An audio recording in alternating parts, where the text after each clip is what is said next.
आदाब नाज़रीन, खैर मकदम है आपका जी सलाम में। और आज का मुद्दा लेकर हाजिर हूं मैं सऊद मोहम्मद खालिद। और आज का मुद्दा है दंगों का दर्द। लम्हों ने खता की थी, सदियों से सजा पाई है। जी हां, दंगा ऐसे दर्द का नाम है जिसे भुलाया नहीं जा सकता, जिसे आंखों से उतारा नहीं जा सकता। जलते घर, मरते इंसान को कैसे भुलाया जा सकता है? आखिर क्यों कुछ लोगों को अगर देखें तो वो नफरत की आग लगाकर दो फिरकों को, दो तबकों को आपस में लड़वाकर मुल्क का माहौल खराब कर देते हैं और उस पर अपनी सियासी रोटियां सेकते रहते हैं। इसी नफरत की आग में हाल ही में कासगंज भी जला हुआ था। उसकी तपिश इस वक्त भी महसूस की जा रही है। आखिर क्या वजह है इसके पीछे कि मुल्क में होने वाले दंगे किसी ना किसी जहर से पकते हैं और फिर शोला बनकर फट जाते हैं। मुजफ्फरनगर दंगों की राख 4 साल बाद भी अब तक गर्म नजर आ रही है।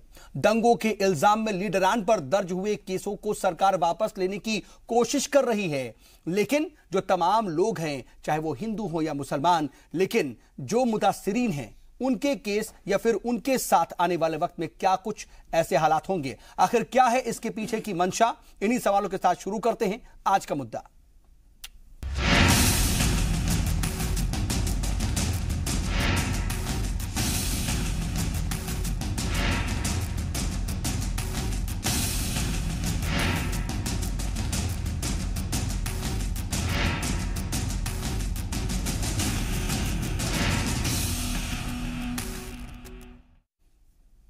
जी हां, कासगंज दंगे की आग अभी ठंडी नहीं हुई है कि 4 साल पहले मुजफ्फरनगर में हुए दंगों की राख एक बार फिर से भड़कने लगी है।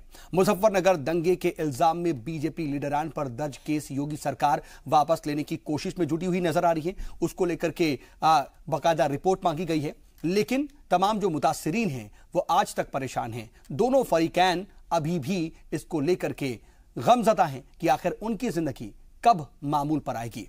एक छोटी सी और खुसूसी रिपोर्ट इस पर आपको दिखाते हैं, उसके बाद इसी पर होगी बातचीत की शुरुआत।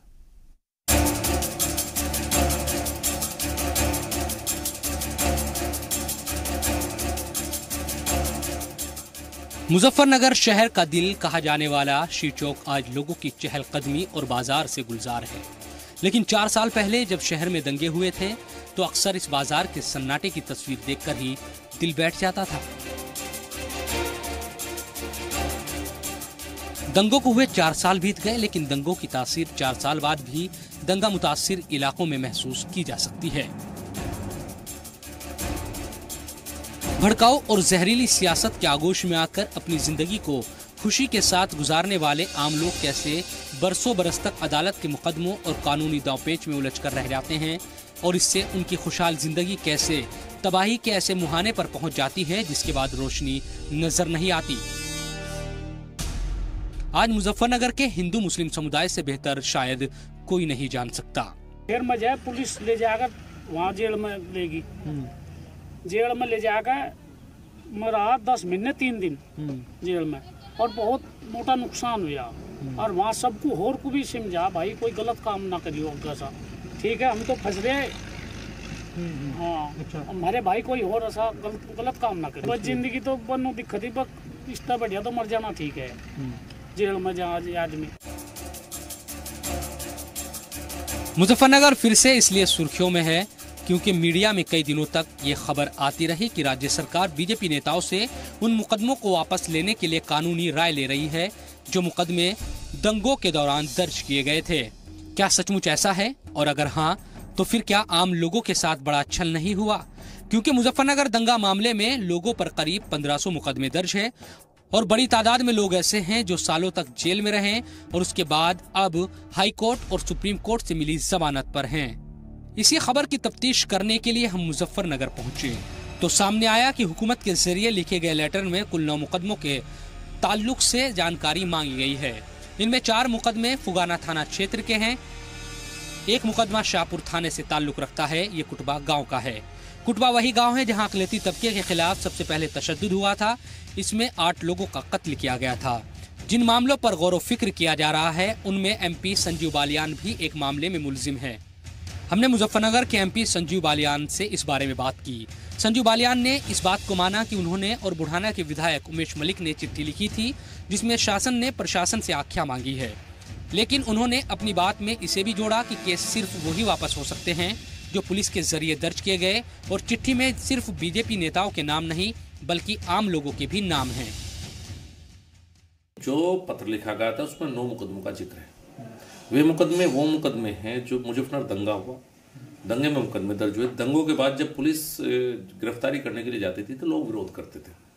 उस विरोध के दौरान पुलिस ने फर्जी मुकदमे दर्ज किए 307 के, अटेम्प्ट टू मर्डर के फर्जी मुकदमे दर्ज हुए, जिसमें आप 250 से 250 लोग हैं और जिनमें से करीब 100 महिलाओं के ऊपर मुकदमे दर्ज है। जो गांव की महिलाएं थी उनके नाम, वो दबाव बनाने का तरीका था उस समय की समाजवादी पार्टी सरकार का।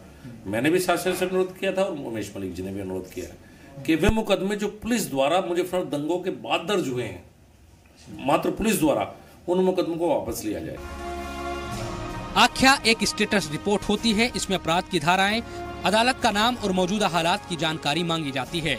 जानकारी से मुकदमा वापसी की पहली कार्रवाई के तौर पर देखते हैं। हालांकि मुजफ्फरनगर प्रशासन के जरिए इस पूरे मामले पर बात करने से परहेज ही किया जा रहा है, लेकिन सरकार के फैसले को लेकर जाट समुदाय से भी आवाज उठ रही है। लोगों का कहना है कि जिस कैटेगरी के मुकदमे नेताओं से वापस हो रहे हैं, वैसे मुकदमे दोनों समुदाय के लोगों से भी वापस हो। अगर ऐसा नहीं होगा तो लोग समझ जाएंगे कि सियासत आम लोगों का सिर्फ अपने लिए इस्तेमाल करती है। शाहपुर के रहने वाले जोगिंदर सिंह करीब 1.5 साल तक दंगों के आरोप में जेल में रहे। वो बताते हैं कि दंगों के बाद जेल में जाने से उनका सब कुछ खत्म सा हो गया, परिवार टूट गया, लेकिन वो अब समझौते और भाईचारे को बढ़ावा देने की बात कर रहे हैं। जोगिंदर सिंह और दूसरे लोगों का मानना है कि सरकार सिर्फ नेताओं के मुकदमे वापस न ले, बल्कि जिस तरह के मुकदमे नेताओं से वापस लिए जा रहे हैं वैसे दोनों समुदाय से लिए जाएं। यहाँ जो है जी, ये बहुत बड़ा नुकसान हुआ। आपस में भाईचारा जो कर पहला रहे थे, ये भी हम नुकसान ही हो जा। ये जो फैसले हो सभी के हो, चाहे इसमें हिंदू हो चाहे मुसलमान हो, सभी भाइयों के। जो सरकार सोच रही वो सबके लिए होना चाहिए, चाहे कोई भी हो, इसमें सभी का होना चाहिए फैसला। देखिए, जो जहाँ तक अभी हम लोग को जानकारी मिली है कि सरकार कुछ केसेज जो गैर गंभीर श्रेणी के केसेज हैं, जिनमें भाषणों की और इस तरह की चीज़ों को इन्वॉल्व किया गया है दंगों से पहले या दंगों के बाद भी कोई चीज़ों को लेके, उस तरह के मुकदमों को सरकार लेने की जानकारी मांगी। तो उसमें एक ध्यान भी आया था लोगों का कि भाई अगर इस तरह के नेचर के मुकदमे वापस किए जा रहे हैं तो वो सभी पक्षों के होने चाहिए। उसमें ये नाम भी नहीं था कि वो हिंदू समुदाय का हो या मुस्लिम का, ये था कि सभी पक्षों के मुकदमे वापस होने चाहिए, और ये बात उनकी ठीक भी है। मैं एक बातचीत यहाँ परसों हुई है, समाज के लोगों के साथ में हुई है, और शीघ्र ही जो मेरी जानकारी है उसके हिसाब से उत्तर प्रदेश के मुख्यमंत्री से संबंध में मिला जाएगा कि अगर उस नेचर के मुकदमों को आप खत्म करना है तो सभी के करेंगे।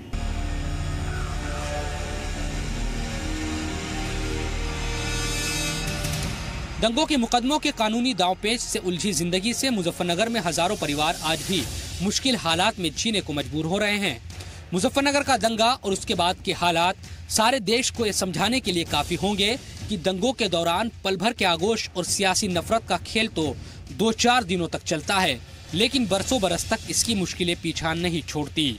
मुजफ्फरनगर में जिन 1000 से ज्यादा लोगों पर केस दर्ज किए गए, आज वो लोग समझौता करने की वकालत करते नजर आ रहे हैं, क्योंकि कोर्ट कचहरी के चक्कर और समाज में बदनामी ने उनके हालात पिछले 4 साल में बेहद खराब कर दिए। मुजफ्फरनगर दंगों में दोनों ही समुदायों पर मुकदमे दर्ज हैं और इसी वजह से अब एक हिंदू मुस्लिम कमेटी बनाकर कोशिश की जा रही है कि बैठकर बात की जाए और समझौता कराकर ये मुकदमे वापस लिए जाए। यही जो मुजफ्फरनगर में जो हुआ 2013 का जो मामला है, इसमें प्रयास चल रहे हैं कि आपस में सब यहाँ के रहने वाले हैं, एक हादसा है उसको हादसा समझकर सबको भूल जाना चाहिए, और उसमें प्रयास चल रहा है। और उसी का नतीजा है कि दोनों पक्ष ये चाह रहे हैं कि अब इनमें समझौते के आधार पर ये मामले खत्म हो। मुजफ्फरनगर के मुस्लिम और जाट समुदाय के नुमाइंदों ने कुछ दिन पहले मुलायम सिंह यादव से भी मुलाकात की थी और अब ऐसी पंचायतों का दौर भी शुरू हो चुका है जो मुकदमे वापस करने के लिए समाज में बेदारी बढ़ा रही है और इसे आपसी भाईचारे से जोड़ रही है। लेकिन मामला इतना सीधा नहीं, बल्कि अब लोग इसके खिलाफ भी खड़े हो रहे हैं। उनका मानना है कि सभी मुकदमों पर ना तो इज्तिमाई समझौता मुमकिन है और ना ही ऐसा होगा। मामलों की संजीदगी को देखा जाना चाहिए, क्योंकि संजीदा क्राइम में समझौता आरोपी और पीड़ित दोनों की सहमति से तो हो सकता है, लेकिन पंचायत उनका फैसला दबाव में लाकर नहीं ले सकती। समाज के अंदर ये सोच है, क्योंकि दंगा जो फसाद, दंगे से पीड़ित लोग हैं, परिवार हैं, उन्होंने मुकदमे किए कत्ल के और रेप के, वो सहमत नहीं है, जमीयत उलमा भी इससे सहमत नहीं है कि रेप के और कत्ल के मुकदमों को ख़त्म किया जाए, उसमें किसी तरह का किसी पर दबाव या प्रेशर बनाया जाए। शामली और मुजफ्फरनगर दोनों जेल के कुछ लोगों की जिम्मेदारों की एक कमेटी बनी है, उसका नाम दिया गया सौहार्द का। अगर सौहार्द की बात है तो हम उसका इस्तेमाल करते हैं, लेकिन कौमी एकता और भाईचारे के नाम पर अगर अपराधियों को संरक्षण दिया जाए, अपराधियों को बढ़ावा दिया जाए, कातिलों को बढ़ावा दिया जाए, रेपिस्टों को बढ़ावा दिया जाए, उससे जमीयत उलमा सहमत नहीं है। मुकदमा वापसी की बहस के बीच वो लोग खुद को ठगा हुआ महसूस कर रहे हैं जिन्होंने दंगों में सब कुछ गंवा दिया। लिसाड़ गांव के रहने वाले सईद ने दंगों में अपने बुजुर्ग माँ बाप को खोया था और उनको अपने वालिदैन की लाश आज तक भी नहीं मिल पाई। सईद के पास अपने गांव में जमीन भी है और घर भी, लेकिन दंगों के बाद वो शहर में दर दर की ठोकरें खाते फिर रहे हैं। बड़ी मुश्किल से अब लकड़ी का काम करके गुजारा करते हैं। सईद कहते हैं कि बुजुर्ग माँ बाप को मरते देखा, लेकिन लाश की शक्ल तक नसीब नहीं हो पाई। वो सवाल करते हैं कि मेरे मुकदमे का समझौता क्या होगा। समझौते की क्या बात है जी, जब माँ बाप उजड़ गए, सब कुछ उजड़ गया, हमारा घर उजड़ गया, ठीक ठाक कर खा रहे थे अपना, वहाँ से सारा कुछ खत्म हो गया हमारा। अब बताओ, देखो फैसले का क्या हिसाब है जी, फैसला करके क्या करें। हमारा तो सही मानने में माँ बाप की लाश भी नहीं दी आज लोग।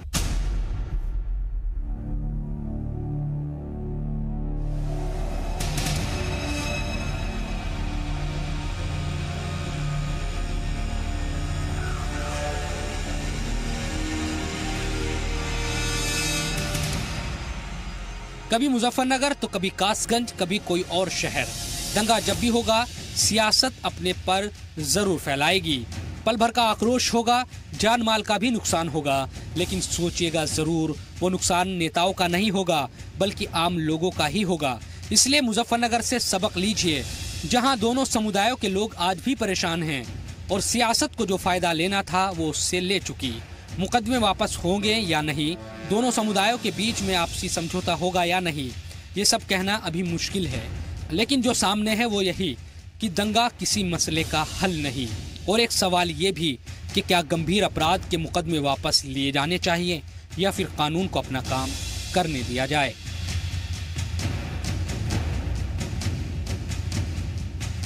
ये बात सच है कि मुजफ्फरनगर दंगों के दौरान दोनों समुदाय के रिश्तों में जो खटास आई थी, उसकी भरपाई अब तक भी नहीं हो पाई है। यही वजह है कि कुछ लोग अब आगे आ रहे हैं और वो इस बात की दलील दे रहे हैं कि अगर मुकदमों को लेकर समझौता होता है तो इससे आपसी भाईचारा बढ़ेगा। लेकिन इसी बीच कुछ सामाजिक आवाज़ें ये भी उठ रही है कि बलात्कार और कत्ल जैसे संगीन इल्ज़ामों में शामिल लोगों से अगर मुकदमे वापस लिए जाते हैं तो क्या ये समाज के लिए अच्छी नज़ीर पेश करेगा। कैमरामैन जितेंद्र के साथ मुजफ्फरनगर से जी मीडिया के लिए मैं शुएब रजा। तो मुजफ्फरनगर की ये ग्राउंड रिपोर्ट आपने देखी और वहां पर देखने के बाद सारे जो हालात हैं वो ये कम से कम बयां कर रहे हैं कि कम से कम 3 हालात इस वक्त निकल करके सामने आते हैं। एक तो ये कि अब तक भी वहां पर कहीं ना कहीं जो तपिश है दंगों की पूरी तरह से वो खत्म नहीं हुई है और आज भी जो मुजफ्फरनगर 4 साल पहले जला था वो कहीं ना कहीं सुलग रहा है, अंदर उसकी तपिश है। हालांकि अब भाईचारे की बात हो रही है और एक साथ मिलकर के रहने की बात हो रही है और अमन और अमान कायम करने के लिए पंचायतें हो रही हैं। लेकिन अगर उन अमन अमान कायम करने की पंचायतों की भी बात करें तो यह कहा जा रहा है कि अमन अमान तो तभी कायम होगा जब आप हमारे मुकदमे वापस लोगे। तो क्या संगीन इल्जामात के जो मुकदमे हैं वो वापस लिए जाने चाहिए, तभी भाईचारा वहां पर होगा। नेताओं पर जो केसेस वापस लेने की बात हो रही है या फिर इसकी कोशिश हो रही है, क्या वो सही है, जायज है? और जिस तरीके से सईद हसन ये कहते हैं कि उनका इंसाफ क्या होगा क्योंकि उनके तो मां बाप की लाशें भी उन्हें नहीं मिली, ये कई सवाल हो जाते हैं और इनके जवाब तलाशने की कोशिश करेंगे क्योंकि यूपी का एक और जिला कासगंज भी जल रहा है। हमारे साथ इस पर बातचीत के लिए खास पैनल मौजूद है। अपने मेहमानों से आपका तारुफ करा देते हैं। हमारे साथ इस वक्त 4 खास मेहमान स्टूडियो में हैं। हमारे साथ बीजेपी के तर्जुमान हैं अशोक गोयल साहब, इसके अलावा हमारे साथ समाजवादी पार्टी के लीडर हैं राजकुमार भाटी जी और सीपीआई के तर्जुमान हैं हमारे साथ अमीर हैदर जैदी साहब और सुप्रीम कोर्ट की एडवोकेट है हमारे साथ पल्लवी शर्मा जी, आप सभी का बहुत बहुत इस्तकबाल है बातचीत में। और अशोक गोयल साहब, मैं आपसे ही बातचीत की शुरुआत करना चाह रहा हूं। मुजफ्फरनगर में आपने ग्राउंड रिपोर्ट देखी और वहां पर सभी परेशान है सर। देखिए, ऐसा नहीं है कि जो मुतासिरीन थे वो अपनों को खो करके घर बार को लूटने के बाद आज परेशान हैं, बल्कि जिन लोगों पर मुकदमे हैं वो भी परेशान हैं, क्योंकि उनकी जिंदगी भी एक तरीके से जहन्नम बनी हुई है। दंगे तो खत्म हो जाते हैं लेकिन सालों साल लोग परेशान रहते हैं, सियासत अपना काम कर जाती है। आखिर कैसे मुल्क की जो हुकूमत है वो अपना किरदार निभाए कि इस तरीके के दंगे ही ना हो, क्योंकि हम देख रहे हैं कि कासगंज में भी तमाम लीडरान अभी भी जहर घोलने की कोशिश कर रहे हैं। कई तरह के मामला अभी भी सामने आए और मुजफ्फरनगर में भी कुछ ऐसी ही बात अभी तक सामने आ रही है, मुकदमे उसी के हैं। नहीं, देखिए साहू जी, आपने जो बात कही, निश्चित रूप से जब भी कहीं पर कोई दंगा होता है तो गरीब आदमी उसमें सबसे ज्यादा सफर करता है, क्योंकि जान माल की हानि उस गरीब आदमी की होती है। लेकिन ये जो डिविजिव पॉलिटिक्स, सियासत इस पे जो होती आई है, अगर आप दंगों का इतिहास करें देखें तो सबसे पहले अंग्रेजों ने धर्म के नाम पर हिंदू और मुस्लिम के अंदर दंगे कराए। उसी मंत्र को आगे कांग्रेस ने अडॉप्ट कर लिया। आप देखिए कि कांग्रेस, बीजेपी तो अभी कुछ स्टेटों में शासन पे आई है, लेकिन एक लंबा इतिहास इस दंगे का अगर आप देखें तो लगातार जो कांग्रेस का शासन रहा तो हमने देखा कि वो जो अंग्रेजों ने एक पॉलिटिक्स अपनाई थी कि दंगे कराओ और सियासत की पॉलिटिक्स, वो कांग्रेस ने ली। आप फॉर्मूला, लेकिन वो बहुत ज्यादा अच्छा है, मतलब वो हमेशा सियासतदानों को यही मैं कहता रहा हूं, लेकिन इस सियासत को खत्म होना चाहिए। दूसरी पार्टियों को अक्यूज करने की बजाय जो जहां पर दंगे हैं और वहां पर लॉ एंड ऑर्डर, आप देखिए, मैं आप बताता हूं, जैसे आप बीजेपी के लिए लोग बात करते हैं, मैं 2002 की बात करते हैं, मैं 1984 पे आइए आप। 1984 में जो दंगा हुआ, मैं अगर आप इतिहास की बात कर रहे हैं तो आप थोड़ा सुनिए जरूर। 1984 में दंगा हुआ, कांग्रेस ने पूरी तरह से उस दंगे को, बल्कि मैं कहूंगा कि नरसंहार हुआ, कि वहां पर आज भी एक कांग्रेस के लीडर ने 3 दिन पहले कहा है कि उस वक्त के जो तत्कालीन प्रधानमंत्री थे उनके साथ दौरा किया। और उस दूसरी एक बात है, जब भी कभी दंगा होता है तो उसमें दोनों समुदायों के कुछ लोग मरते हैं, लेकिन 1984 का एक ऐसा यूनिक दंगा हुआ जिसमें एक ही बिरादरी के लोगों को मारा गया। ना उसमें पुलिस की कोई जान माली की हानि हुई, ना किसी दूसरी बिरादरी की हुई। अब गुजरात की लोग बात करते हैं, बीजेपी को अक्यूज करने की कोशिश करते हैं, गोधरा की बात नहीं करते। मैं इसलिए कह रहा हूं, अब आप मुजफ्फरनगर की बात कर रहे हैं, अखिलेश सरकार के दौरान आप ये देखिए कम से कम 307 बार, करीब 186 बार दंगे हुए। लेकिन इन दंगों के पीछे क्या कारण रहे हैं उसके निश्चित रूप से हमें देखना चाहिए। और लॉ एंड ऑर्डर जो सरकार का काम है, दंगे होने। अभी अशोक जी, आपने अभी सियासत की बात की और कहा कि कांग्रेस ने अंग्रेजों की एक तरीके से रवायत को अडॉप्ट कर लिया। मैं बस इसी से पूछ रहा था आपसे कि अपने दिल पर हाथ रख के बताइए, आप वो नहीं कर रहे हैं? नहीं, अब वही तो मैं कह रहा हूं, जो ये पॉलिटिक्स इतने वर्षों से लगातार करते आए हैं और बीजेपी को कटघरे में खड़े करने की कोशिश करते हैं, मैं वही कहने की कोशिश कर रहा हूं। गुजरात का दंगा पहला ऐसा दंगा है जिसमें दंगे के अंदर लोगों को सजाएं मिली हैं, वहां पे ऑफिसरों को सजाएं मिली हैं। मैं आप ये मुजफ्फरनगर देख लीजिए, इससे पहले आप भागलपुर देख लीजिए, भरतपुर देख लीजिए, सजा तक नहीं मिली। तो सजा की तो बात ही मत करिए, तो आप इक्तदार में हैं, आप तो केसी वापस लेने की फिराक में आ गए। आप देखिए, अब आप सजा की बात करें तो ये सवाल वाजिब है। मैं यही तो कह रहा हूं आपको, क्यों सजा की बात कर रहे हैं? चाहे वो संजीव बालियान हो, चाहे क्या कहते हैं संगीत सोम हो, मुकदमा चलने दीजिए। नहीं, देखिए मैं यही कह रहा हूं आपको, ये देश संविधान से चलता है। सरकार ने अगर मुकदमा वापस ले लिया तो क्या मुकदमा वापस हो जाएगा? जब तक इस देश का न्यायालय, उच्चतम न्यायालय, ये इतने कोर्ट है, अगर आपके मैं वही कह रहा हूं आप, मैं यही कह रहा हूं आपको, कर्नाटक जो लोग मुल्जिमीन हैं उनको आप क्लीन चिट नहीं, बिल्कुल भी नहीं। अभी मान्य माननीय सचिव बालियान जी ने भी कहा कि ये जो 250 लोग हैं जिनका दंगों के बाद जबरदस्ती केस बना दिया गया, साथ नहीं चलेगी ना सर। मैं बहुत ताज्जुब हूं कि आप ये बात कह रहे हैं कि गुजरात में वहां पर तमाम लोगों को सजा मिली, लेकिन यहां पर आप सजा क्या, वहां पर तो केस ही वापस लेने की तैयारी नहीं।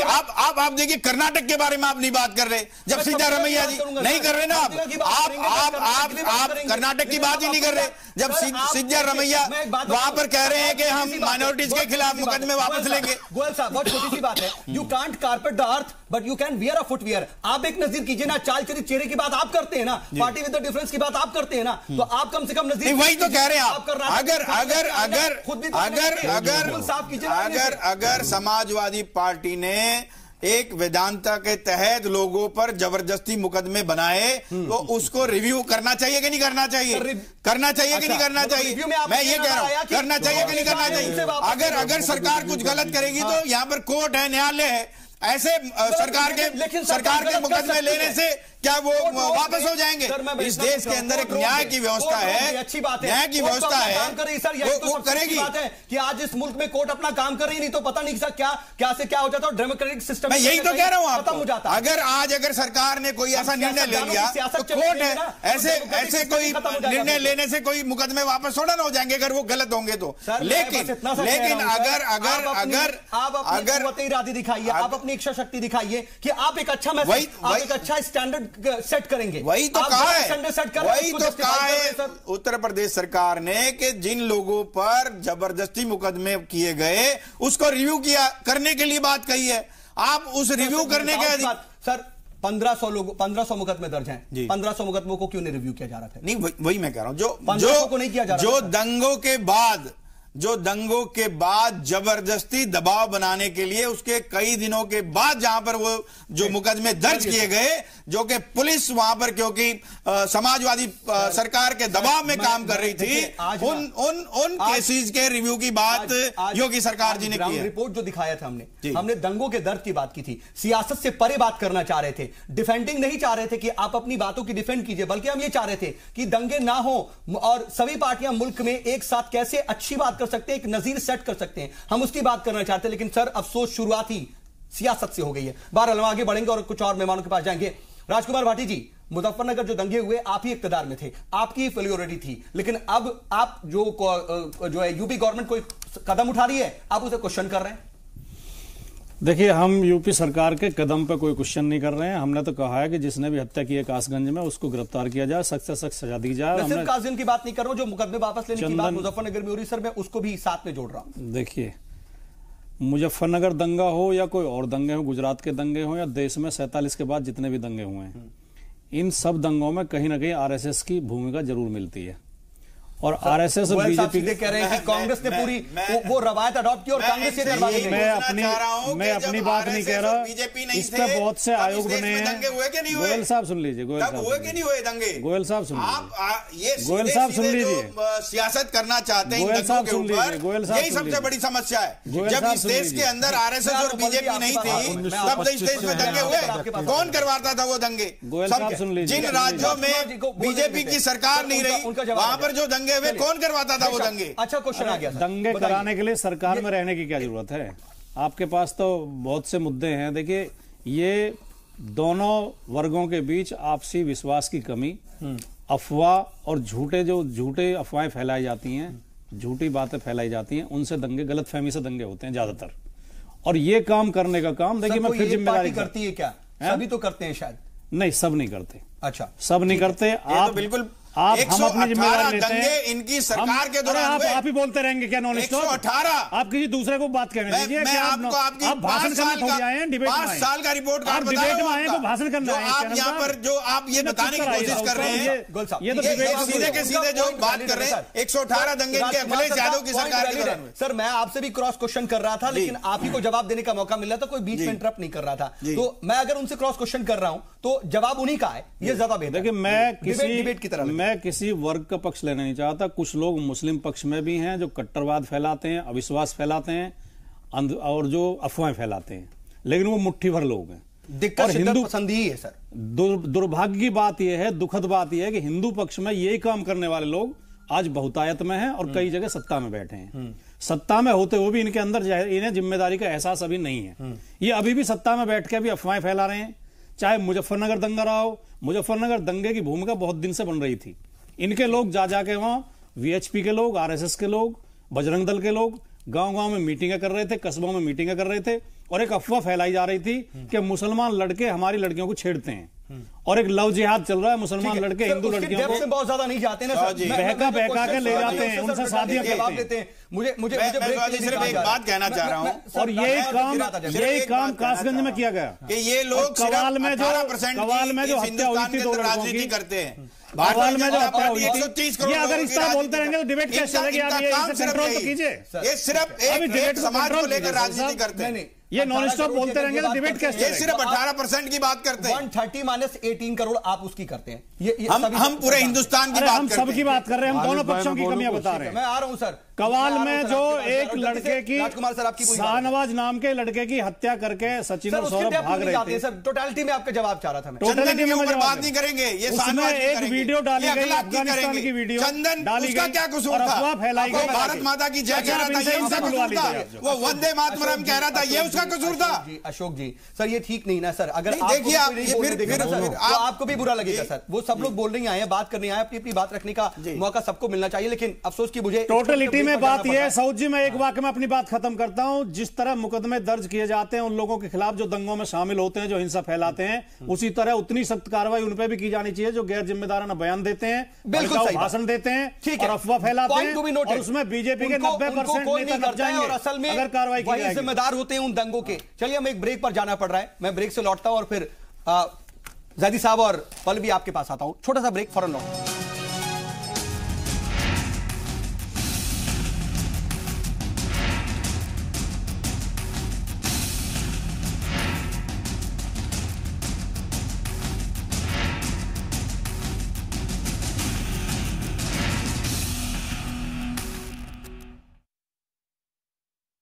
ब्रेक के बाद एक बार फिर से आपका इस्तकबाल है। बात दंगों की हो रही है। दंगों को आखिर कौन पनपाता है, कौन उन्हें हवा देता है, कौन उन्हें सुलगाता है? उसके बाद जब उनकी रोटियां सिक जाती हैं, उसके बाद का जो दर्द लोगों को झेलना पड़ता है, उसकी ग्रांड रिपोर्ट भी हमने आपको आज का मुद्दा में दिखाई। उसी पर हम तफसील से बातचीत कर रहे हैं। हमारे साथ बातचीत के लिए खास पैनल मौजूद है। जैदी साहब, मैं आपके पास आना चाह रहा हूं। देखिए, बात सियासत की होने लगती है और यह होता है कि इन्होंने ये अडॉप्ट कर लिया, उन्होंने अडॉप्ट कर लिया और मैं पाक साफ हूं, लेकिन आप ही सारी परेशानी की जड़ हैं। मैं गोयल साहब की बात से शुरू करूंगा। गोयल साहब ने 1984 के दंगों का तस्करा किया। सिख कौम को निशाना बना के 1984 में दंगे हुए। मैं सिख कौम को जिंदाबाद कहता हूं, पूरी कौम जिंदाबाद है। वो उस 184 को नहीं भूल सकी, न सत्ताधारी दल को भूलने देती है। केंद्र में सत्ता किसी भी आए, कांग्रेस आए, बीजेपी आए, XYZ कोई भी आए, हर आदमी 84 में माफी मांगता हुआ आता है, मुआवजा देता हुआ आता है, वो SIT बनाता हुआ आता है। आप तो उस पार्टी लेकिन भूलने नहीं देती। सुन लीजिए, आप तो उस पार्टी के साथ खड़े हो। सुन लीजिए। सत्ताधारी दल का MP जब खड़ा होकर ये कहता है कि हमारे वाले निर्दोष हैं, तो जांच एजेंसियां खुद ब खुद मुतासिर हो जाती हैं कि जांच एजेंसियां किस ओर जांच करेंगी। आज मैंने भी टीवी के अंदर वीडियो क्लिप देखा है कि उस मोहल्ले के दरवाजे टूट टूट के पुलिस अंदर एंटर हो रही है, जिस मोहल्ले में दंगा नहीं लगा, न उस बच्चे को गोली लगी, दूसरी जगह। सुन लीजिए, सुन लीजिए यार, कर्नाटक के ऊपर आप बोल रहे थे, कर्नाटक का रहे हैं। सुन लीजिए, कांग्रेस के साथ आप अलायंस के अंदर केंद्र में उनकी 10 साल आपने सरकार चलवाई। बोलिए, मैं वही कह रहा हूं। बोलिए। मैंने आपके खिलाफ नहीं बोला, लेकिन आप बताइए तो सही। आप माफी के साथ सुन लीजिए, फिर वही हो रहा है। सुन लीजिए, सबकी बात आ जाएगी। 84 मैं फिर वही आ जाता हूँ। 84 के बाद मुसलमानों के साथ कितने 84 हुए? मलियाना हुआ, एक किसी का कत्ल नहीं, हाशिमपुरा हुआ, ट्रक में ले जाके गंग नहर में गोली मार दी गई, भागलपुर हुआ, भिमंडी हुआ, इतने 1984 गिना दूं। लेकिन ये मुस्लिम कयादत की जिम्मेदारी थी कि इन मुल्जिमान को नहीं छोड़ना चाहिए था, कोर्ट प्रोसेस में जाना चाहिए था, जो मुस्लिम कयादत नहीं गई है। सुन लीजिए, ना मीर रहे ना गालिब है, ना प्रेम के जिद्दा फसाने हैं, गांधी भी नहीं, मुंटो भी नहीं, जो आज की दहशत कह डाले। दहशत इस बात की है कि तिरंगा जो फहरा रहे थे, वो भी तिरंगा फहरा रहे थे। तिरंगे फहराने वाले को ये कहा जाता है कि तू या तो पाकिस्तान जाएगा या कब्रिस्तान जाएगा, उस पर बात नहीं होगी। अकेले एक बच्चे की हत्या हुई है, हमें अफसोस है उस बच्चे की हत्या, वो भी किसी की मां का बेटा था। सियासत उसके ऊपर ये बीजेपी वाले कर रहे हैं। मुझे बताइए उसकी मां का बेटा वापस कर देंगे जो आपकी नफरत का शिकार हो गया? ठीक है सर। या उसकी आंख वापस कर देंगे जिसकी दंगों में उसकी आंख चली गई? ठीक है, सवालात कई हैं और जवाबात क्या आते हैं कि नहीं आते हैं, ये बहुत इंपॉर्टेंट है। मैं आ रहा हूं मुजफ्फरनगर पे आ जाओ तो मुजफ्फरनगर में उन मां बहनों की इज्जत वापस कर दें जो वापस संजय पंजाब जो कहना अशोक जी माफी के साथ समाज का अपराध है, देश का अपराध है, बात आ जाए उसके बाद आप पूरा समझ लीजिए। और ये मुस्लिम क़यादत कहीं चुल्लू पर पानी में डूब मरे जाके। मैं जैदी साहब से ठीक है और सारी कौम की सिर्फ जैदी साहब से ये पूछना चाह रहा हूं, चुनाव के अंदर जिताती है और इन लोगों की अपील करती घूमती है। ठीक है, मुझे शर्म आती है मुस्लिम कौम को। मुझे सिर्फ ये इनसे एक बात कहना चाह रहा हूं, आज ये जो माँ का बेटा चंदन मारा गया, अगर ये अखलाक होता तो ये पूरा हिंदुस्तान, पूरा सीपीएम के लीडर सब लोग वहां पर पहुंच जाते। आज अगर चंदन मारा गया, एक नेता ने काम नहीं किया, एक नेता ने अभी तक अफसोस नहीं किया। यहाँ पर चैनल पर बैठकर कहते हैं कि मुझे बड़ा अफसोस है। साहब जब एक दूसरे वर्ग का मारा जाता है, आपके सारे राष्ट्रीय नेतृत्व वहां पे घर पहुंच जाता है। बड़े शर्म के साथ ठीक है, मैं जो हूँ ना, मैं इस प्लेटफॉर्म को मैं ठीक है, मैं रोक रहा हूँ आप दोनों को रोक रहा हूँ। मैं इस प्लेटफॉर्म को भी ना कम से कम नफरत का प्लेटफॉर्म नहीं बनने दूंगा। यहाँ पर हम प्यार मोहब्बत भाईचारे की बात करने के लिए बैठे, नफरत फैलाने के लिए नहीं। बात दोनों तरफ से वही हो रही है। पल्लवी तो पूरे राष्ट्र आप अपनी बात भी रखना चाह रहे हैं, मैं आ रहा हूँ आप दोनों के पास आ रहा हूँ। सुन लीजिए, देश की आजादी के बाद से दलित के ऊपर जब भी अत्याचार हुआ, कोई मुकदमा दर्ज नहीं, कोई अपराधी नहीं। मुसलमानों की हत्या जब हुई, कोई मुकदमा दर्ज नहीं, कोई अपराधी नहीं। बिल्कुल, मैं सिख कौम को फिर सलाम करता हूं। 184 हुआ इस सरकार की। आप ये बताएं, आप अपने बात भी रखना चाहें सर, देखिए देखना होगा ऐसे मैं रोक रहा हूं इस तरह की कोई बात से कोई मतलब नहीं है। यहाँ पर क्या दंगा करेंगे सर आप लोग? ईस्ट इंडिया कंपनी की तरह हुकूमत कर रही है अशोक जी और जैदी साहब, मैं आप दोनों को रोक रहा हूं। जैदी सर लेकिन उसके खिलाफ मुकदमा दर्ज नहीं होता। ऐसे बीजेपी के लोग किसी की भी हत्या ठीक है सर, ठीक है, कोई मुकदमा दर्ज ठीक है। पल्लवी जरा मुझे ये बताइए, आप अपनी बात भी रखना चाह रही हैं, जो तमाम कुछ हो रहा है इस पर भी आप अपने पॉइंट्स रखना चाह रहे हैं, लेकिन एक सुप्रीम कोर्ट के एडवोकेट के नाते मैं ये जानना चाहूंगा कि जो तमाम बातें कही जा रही हैं, कोर्ट का जो तमाम केसेस है वो वापस लेने की बात हो रही है, गोयल जी ने अपने पॉइंट्स रखे कि सरकार अपनी बात कर सकती है, कोर्ट है, जुडिशरी है, वो वापस नहीं लेने देगी, वो सिर्फ और सिर्फ उसको देखने की कोशिश हो रही है। इस पर आप क्या कहेंगे? देखिए, पहले मैं कुछ अपने पॉइंट्स रख दूं, फिर मैं आपके सवाल पे आना चाहूंगी। मैं ये चाह भी रहा हूं। यही होता है कि जब नेता आपस में ऐसे एक जुगलबंदी बना लेते तो आम आदमी ऐसे ही पिस जाता है। मुझे लास्ट में वेट करना पड़ा है, लेकिन फिर भी फिर भी मैं बोलना चाहूंगी। देखिए, पहले बीजेपी के दबने नहीं देंगे, फिर भी आपने जो आम लोगों की आवाज है बिल्कुल, और ऐसे ही देश के हर एक आम नागरिक को ऐसे ही खड़ा होना चाहिए। और अब तक तो अगर आप मुजफ्फरनगर दंगे से भी देखते हैं, छोड़िए, मैं अभी इसी पैनल पे बात करती हूँ। जब स्टार्ट किया हमने बीजेपी के स्पोक्स पर्सन के साथ, उन्होंने इल्जाम लगा दिया कांग्रेस और समाजवादी पार्टी की उनके टाइम पे भी दंगे होते थे। फिर आई एसपी के स्पोक्स पर्सन की बात, उन्होंने कहा जी भाई आरएसएस के टाइम पे भी दंगे हुए। फिर सीपीआई वालों ने कहा कि भाई मुस्लिम कौम पे लानत है, वो तो एक्शन ही नहीं लेते हैं, वो है ना। तो आप आपस में इल्जामात करना बंद कीजिए। अब प्लीज आप मुझे फिनिश करने दीजिए। प्लीज, मैंने आपकी बारी नहीं बोला। आप 5 मिनट प्लीज रुकिए। आप प्लीज रुकिए, आप प्लीज रुकिए। मैंने आपकी बारी नहीं बोला। अब मैंने आपकी बारी नहीं बोला सर, मैंने आपकी बारी नहीं बोला। प्लीज दंगों में चले, कोई इनकी क़यादत करने वाला इस मुल्क के अंदर नहीं है। गोयल सर, अभी तो वो आपकी बात नहीं कर रहे ना, अब फिर क्यों नहीं उसकी बात नहीं कर रहे। जैदी सर, चलिए ठीक है, जैदी सर, ठीक है। उत्तर प्रदेश सारे अपराधियों से मुकदमा वापस ले दिए, कोई कोर्ट में एफआईआर। देखिए, मैं समझती हूँ कि अब एक ऐसा टाइम आ चुका है कि सरकार को खड़े होकर रिस्पॉन्सिबिलिटी लेना बहुत जरूरी है। हम डिनाई नहीं कर सकते कि यूपी में इस वक्त बीजेपी की गवर्नमेंट है, सीएम योगी आदित्यनाथ हैं, ठीक है, अभी तक कोई दंगा नहीं हुआ। अब उनके आने पे तो वो ये नहीं बोल सकते कि भाई मुजफ्फरनगर राइट 2013 में हुए और उसके तब 42 मुस्लिम मर गए, 20 हिंदू मर गए और आज तो एक ही हिंदू मरा है। आप खड़े हुए, आप जिम्मेदारी लीजिए। जनता ने आपको इतना प्यार देके वहां पहुंचाया। मैं इतने न्यूज रिपोर्टर्स को देखती हूं जो बोलते हैं कि मोदी जी ने इतना मांगा ही नहीं जितना उनको मिल गया, कितना भर के, कितनी मेजॉरिटी से वो जीते। आप कम से कम उसकी लाज रखिए, इस देश के लोगों की लाज रखिए। आपको कितना प्यार मोहब्बत दिया, इसलिए नहीं कि आप देश को ऐसे टूटते और जलते हुए देखें। रही सुप्रीम कोर्ट में केसेस की बात, देखिए सुप्रीम कोर्ट में केस दर्ज हुआ, सुप्रीम कोर्ट अभी 4 साल हो गए केस सुन रही है। आपने इतना कोर्ट का टाइम जाया किया है, उन केस लगे हुए हैं, और आज आप नींद से उठते हैं और बोलते हैं कि भाई जो हमारे नेताओं के खिलाफ केस हुए हम वापस लेंगे। वो सुप्रीम कोर्ट खुद ही एक्शन लेगी। आप केस जब वापस ले लेंगे तो सुप्रीम कोर्ट कैसे एक्शन लेगी भाई? हाँ ठीक है, supreme court under constitution suo motu cognizance ले सकती है, उसके पास वो पावर है। लेकिन मैं नेताओं से पूछना चाहती हूं जो ये दे रहे हैं बीजेपी के ये नेता के हम केस वापस, क्या आप एक ऐसा उदाहरण इस देश की जनता के सामने रखना चाहते हैं? क्या आप दिखाना चाहते हैं जिन्होंने 302, 376, 302 मर्डर और रेप के लिए जिन पे केस लगे हैं, अब आप दिखाएंगे कि 4 साल बाद हम वो केस वापस लेंगे? क्या आप देश की जनता के सामने ये उदाहरण देना चाहते हैं? संजीव वाले ने कहा कि मैंने आख्या के लिए बाकायदा दरखास्त की थी। व्हाट इज आख्या? एक जो स्टेटस रिपोर्ट होती है आख्या, उसके बारे में अगर आप कुछ बता पाएं। स्टेटस रिपोर्ट, हाँ ठीक है। तो स्टेटस रिपोर्ट ये होता है कि जब कोर्ट में हियरिंग चल रही होती है किसी भी केस को लेके, तो एक बाकायदा एक एजेंसी को उसकी जांच पड़ताल की जिम्मेदारी दी जाती है।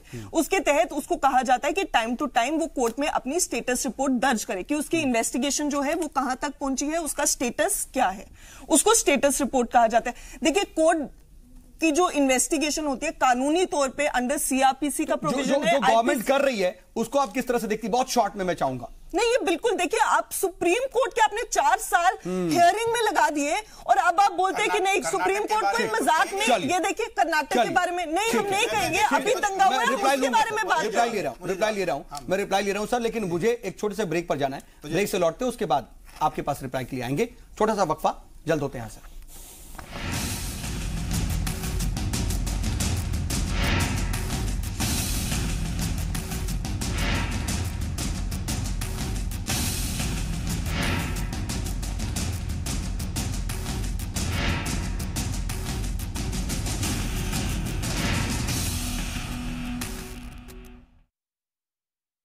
तो बात दंगों की हो रही है, क्योंकि दंगों में जब भी कोई शहर, कोई गांव, कोई कस्बा झुलसता है तो वहां पर किसी हिंदू या किसी मुसलमान की मौत नहीं होती है, बल्कि नुकसान हिंदुस्तान को होता है। इसीलिए हम बात करें कि आखिर दंगों का जो दर्द है वो बार बार क्यों झेलना पड़ता है। मेरे साथ बातचीत के लिए खास पैनल मौजूद है। अशोक जी, आप ही इस पर रिएक्ट करना चाहते हैं, मैं चाहूंगा बस क्विक रिप्लाई करें आप। नहीं देखिए, जो पल्लवी जी ने बात की कि इस देश में प्रधानमंत्री श्री नरेंद्र मोदी जी को जिस तरह का मैंडेट मिला और उत्तर प्रदेश में भी आदित्य योगीनाथ जी को जिस तरह का मैंडेट मिला नरेंद्र मोदी जी के नेतृत्व में, तो निश्चित रूप से जो अपेक्षाएं हैं वो बहुत ज्यादा है। लेकिन अगर आप देखिए, जब भी आप किसी भी सरकार का आकलन करते हैं तो एक कंपैरेटिव उसका करते हैं। मैंने अभी आपको बताया कि अखिलेश यादव, नहीं मैं वही कह रहा हूं, अखिलेश यादव की सरकार में 5 साल में 118 से भी ज्यादा दंगे हुए और तो उसके अंदर एक विशेष वर्ग को संरक्षण देने की बात रही। अब आप देखिए, अब इस कासगंज को भी ले लीजिए। इस कासगंज में जिस तरह से प्रशासन ने वहां पर इस दंगों के बाद जिस तरह से उसको हैंडल किया है, तभी आपको हटाना पड़ा। अच्छा हैंडल कर रहे थे सर। दूसरी बात मैं ये कह रहा हूं, देखिए आज एक डीएम उसके ऊपर क्या लिख रहा है आप देख रहे हैं सर। नहीं, उसको पूरी तरह से हैंडल किया है। दूसरा, पल्लवी जी ने एक बात कही कि रेप जैसे केसेस को अगर वापस ले लेंगे, ये बिल्कुल गलत बात है। इसमें ऐसा नहीं करेंगे आप सर, अश्योर कर रहे हैं, निश्चित रूप से अश्योर कर रहे हैं। रेप और मर्डर के केसेस वापस संजीव बालियान के ऊपर से नहीं होंगे केस। देखिए, ये जो मोदी सरकार है सर, आप एश्योर कर रहे हैं मुझे, मैं फिर बोल रहा हूं, मैं रिपीट करा रहा हूं कि रेप और मर्डर के केस आप किसी पर भी, चाहे वो बीजेपी के नेता हो, वापस नहीं लेंगे। मुकदमे मुलायम सिंह अंग्रेजों की हुकूमत के अंदर मैं आरोप भी यदि कोई अंग्रेज अपराध करता था, सिर्फ रिव्यू किया जाएगा और इस पे किसी तरह की सियासत नहीं होनी चाहिए। हुकूमत में यदि कोई अंग्रेज अपराध करता था तो कोर्ट के अंदर उसके खिलाफ मुकदमा दर्ज नहीं होता था, और अगर दर्ज हो भी जाता था तो मामूली सजा से वो छूट जाता था। उसका एक काम होता था, उसे अंग्रेज भेज। ठीक है, इस मुल्क के अंदर सुन लीजिए, इस मुल्क के अंदर ऐसे बहुत हैं जो सीधे सीधे अपराधी हैं। माया कोडनानी, कोई वो नहीं, स्वामी असीमानंद, कोई वो नहीं। ऐसे बहुत एक लिस्ट गिनाई जा सकती है जो मुकदमों में अपराधी हुए, मतलब लोगों को देख करके उनके ऊपर एक्शन हो रहा है, कहने का मतलब ये नहीं होता है। भाटी सर का आज तक नहीं हुआ कि उसे अश्योर कर रहे हैं, मलयाना हाशिम जोहर साहब अश्योर कर रहे हैं कि मर्डर और रेप के केसेस वापस नहीं होंगे। मैं भाटी से भी ले लूं सर, बिजनौर का अपराधी इससे पहले भी पूरी बात नहीं आई थी दलितों पे और मुसलमानों पे लोगों पर हलाल है और ये वाजिबुल कत्ल समझे जाते हैं। ठीक है सर। लेकिन अगर देखिए, अगर सुप्रीम कोर्ट को किसी ने एक्विट कर दिया है तो अब बोलना कि वो गुनहगार थे, ये वो, तो वो सुप्रीम कोर्ट पे एक तरह से उंगली, तो इसलिए नहीं कहना चाहिए। नहीं, ठीक है, सुप्रीम कोर्ट भी है। आजकल बाबरी मस्जिद के जो जब डेमोलेशन किया और जो वो किया, उनके केस सुप्रीम कोर्ट में मौजूद है, पेंडिंग है। लेकिन पद्मावती सुनने के लिए बहुत जरूरी होता है। भाटी सर, पद्मावती जल्दी सुन ली जाती है। तो ये आप कानूनी सुप्रीम कोर्ट व्यवस्था है। पे, आप सुप्रीम कोर्ट पे क्वेश्चन कर रहे हैं। सर, मैं आप सुप्रीम कोर्ट पे क्वेश्चन कर रहे हैं। आज इस देश के पूरे सूबे ने ये फैसला किया है कि हम चुनाव का बहिष्कार करेंगे। सारी पार्टी ने फैसला किया है। कहीं ऐसा ना कि हिंदुस्तान के और लोग भी ये फैसला न करें। सर, ये बता रहे हैं कि आप सुप्रीम कोर्ट से क्वेश्चन कर रहे हैं। नागालैंड के पूरे सूबे ने फैसला किया कि हम चुनाव में भाग नहीं लेंगे। उत्तर प्रदेश के पूरे इसलिए पॉइंट पर आ रहे हैं। भाटी सर, आप अपनी बात फैसला, अशोक गोयल जी ने मेरी पार्टी का नाम लिया, अभी बात कैसे मैं जवाब बहिष्कार, मैं ये जिम्मेदारी के साथ कहना चाहता हूं कि हमारी पार्टी, समाजवादी पार्टी का कोई व्यक्ति कभी आपको किसी वर्ग के खिलाफ बोलता हुआ नहीं मिलेगा, किसी वर्ग के खिलाफ नफरत फैलाता हुआ नहीं मिलेगा। अरे आप सबके बीच में बोलते हैं, आपका जो भाटी जी की बात नहीं आ रही है। आजम खान का एक बयान नहीं दिखा सकते आप जो उन्होंने हिंदुओं के खिलाफ दिया हो। एक बयान आजम खान का नहीं दिखा सकते आप, लेकिन आप लगातार बकवास करे जा रहे हैं। आप जो सुनते नहीं, दूसरे की बात सुनते नहीं। आजम खान जी का सुनिए, ये कोई तरीका नहीं है। ठीक है भाटी सर, पूरी बात है। मैं जिम्मेदारी के साथ कह रहा हूं, आजम खान साहब ने एक भी बयान आज तक कभी हिंदुओं के खिलाफ नहीं दिया। सर वही तो बात, आपके नेता रोज मुसलमानों पर आरोप लगाते हैं। सब पाक साफ है, धुले हुए हैं, लेकिन कहीं भी फिर भी दंगा भड़क जाता है। ऐसी गोलमोल बातें क्यों करते हैं? ठीक है, आपके नेता बयान दे रहे हैं, मुसलमानों को पाकिस्तानी बता रहे हैं, पाकिस्तान परस्त बता रहे हैं, तिरंगे के विरोधी अगर आप 10 सेकंड में अपनी बात रख सके, ये नफरत फैलाने वाली बात है। मुझे रोका जाए। जो पूरा माहौल बना हुआ है ना, एक ये हिंदुइज्म, इससे अगर आप कासगंज का ही देख लीजिए, अभी क्या हो रहा था कि जो मुस्लिम तबका भी था तो वो भी रिपब्लिक डे की ही तैयारी कर रहा था, तिरंगा लहरा रहा था। देखना बहुत जरूरी है। बिल्कुल, एक हिंदू वो आए, उनकी नेशनलिटी पे क्वेश्चन गलत है। बिल्कुल, ये जो एंटी नेशनल, एंटी, ये बहुत हमें देखना चाहिए कि हमारे देश की डेमोक्रेसी अब किस खतरे में आ चुकी है और उसको बचाना बहुत इंट्रोस्पेक्ट की जरूरत है। शायद इंट्रोस्पेक्शन की जरूरत है हमारी गवर्नमेंट्स को कि कम से कम हम किस तरह की पॉलिटिक्स कर रहे हैं, किस तरह के मैसेजेस दे रहे हैं, वो बहुत ज्यादा इंपॉर्टेंट हो गया। बहरहाल वक्त बिल्कुल इजाजत नहीं दे रहा है। आप सभी मेहमान हमारे साथ जुड़े और बातचीत में शामिल हुए, उसके लिए आपका बहुत बहुत शुक्रिया।